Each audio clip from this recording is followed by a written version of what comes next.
Here is a question. Read it carefully and think about the answer.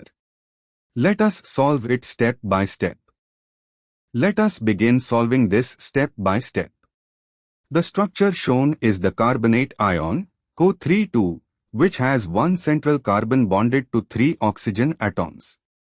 One bond is drawn as AC is equal to O double bond, bond I, and the other two are drawn as CO single bonds with negative charges, bonds 2 and 3.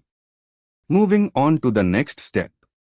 In the carbonate ion, resonance delocalization distributes the pi electron density equally among all 3 CO bonds. There are 3 equivalent resonance structures, each placing the double bond at a different CO position. As a result, all 3 CO bonds are equivalent in the real, resonance hybrid structure.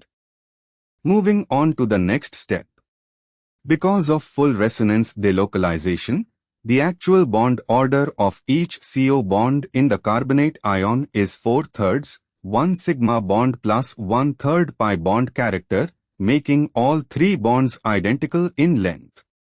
And for the final step. Since bonds I, 2, and 3 are all equivalent due to resonance, they all have the same bond length. The drawn Lewis structure showing 1 double bond and 2 single bonds is merely a resonance contributor, not the actual structure.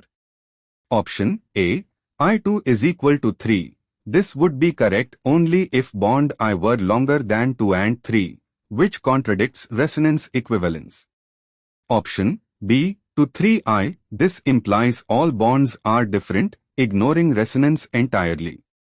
Option C, I3-2, same issue as B, ignoring resonance. Option D, 2 is equal to 3 is equal to I, correctly reflects that resonance makes all 3 CO bonds equivalent in length. Therefore, the correct answer is D. Therefore, the correct answer is option D.